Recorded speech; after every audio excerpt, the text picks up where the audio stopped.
ಭೈರಪ್ಪನಪಲ್ಲಿ ಕೆರೆಯಲ್ಲಿ ಮರಳು ತೆಗೆಯಬೇಕಾದರೆ ಮೊದಲು ಗ್ರಾಮ ಪಂಚಾಯಿತಿಯಿಂದ ಪಿಡಿಒ ಅಥವಾ ಕಾರ್ಯದರ್ಶಿ ಅಧಿಕಾರಿಗಳಿಂದ ಪರವಾನಗಿ ಪಡೆದು ಮರಳು ತೆಗೆಯಬೇಕು. ಆದರೆ ಪ್ರಶಾಂತಿ ಶಾಲೆಯವರು ಯಾವುದೇ ಪರವಾನಗಿ ಪಡೆಯದೆ ಅಕ್ರಮವಾಗಿ ಮರಳು ಸಾಗಿಸುತ್ತಿರುವುದು ಕಾನೂನು ಬಾಹಿರವಾಗಿದ್ದು, ಕೂಡಲೇ ಕೂಲಂಕುಷವಾಗಿ ಪರಿಶೀಲಿಸಿ ಕ್ರಮ ಜರುಗಿಸಬೇಕೆಂದು ಗ್ರಾಮಸ್ಥರು ಮನವಿ ಮಾಡಿದ್ದಾರೆ.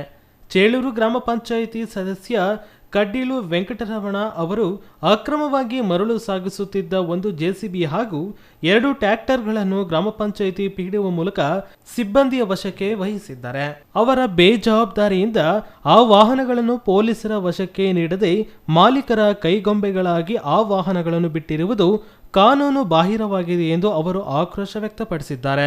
ಈ ವಿಚಾರವಾಗಿ ಪ್ರತಿಕ್ರಿಯೆ ನೀಡಿರುವ ಚೇಳೂರು ಗ್ರಾಮ ಪಂಚಾಯಿತಿ ಪಿಡಿಒ ವೆಂಕಟಚಲಪತಿ, ಪ್ರಶಾಂತ ಶಾಲೆಯವರಿಗೆ ಕೆರೆಯಲ್ಲಿ ಮಣ್ಣು ಎತ್ತಲು ಅನುಮತಿ ನೀಡಿಲ್ಲ, ಗ್ರಾಮ ಪಂಚಾಯಿತಿ ಕಾರ್ಯದರ್ಶಿಯವರು ಅನುಮತಿ ನೀಡಿಲ್ಲ ಎಂದು ಹೇಳಿದ್ದಾರೆ.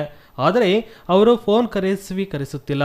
ಅನುಮತಿ ನೀಡದಿದ್ದಲ್ಲಿ ಅನುಮತಿ ಪಡೆಯದೇ ಇರುವವರ ವಿರುದ್ಧ ಅವರ ಮೇಲೆ ಕ್ರಮ ಜರುಗಿಸಲಾಗುವುದು ಎಂದು ಹೇಳಿದ್ದಾರೆ. ಇನ್ನು ಚೇಳೂರಿನ ಪ್ರಶಾಂತಿ ಶಾಲೆ ಕಾರ್ಯದರ್ಶಿ ಸುಹಾಸ್ ತಾಂತ್ರಿ ಮಾತನಾಡಿ, ಚೇಳೂರು ಶಾಲಾ ಆವರಣದ ಭೂಮಿಯನ್ನು ಸಮತಟ್ಟು ಮಾಡಲು ಕೆರೆಯಿಂದ ಮಣ್ಣು ತರಿಸುತ್ತಿರುವುದು ನಿಜ.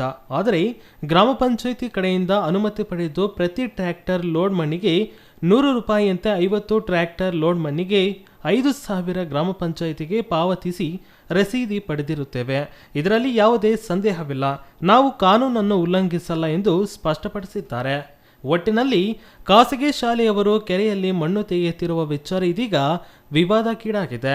ಇದಕ್ಕೆ ಗ್ರಾಮ ಪಂಚಾಯಿತಿ ಅಧಿಕಾರಿಗಳೇ ಅಂತ್ಯ ಹಾಡಬೇಕಿದೆ. ಗ್ರಾಮ ಪಂಚಾಯಿತಿ ಪಿಡಿಒ ಅವರು ಈಗಾಗಲೇ ಯಾವುದೇ ಅನುಮತಿ ನೀಡಿಲ್ಲ ಎಂದು ಸ್ಪಷ್ಟನೆ ನೀಡಿದ್ದಾರೆ.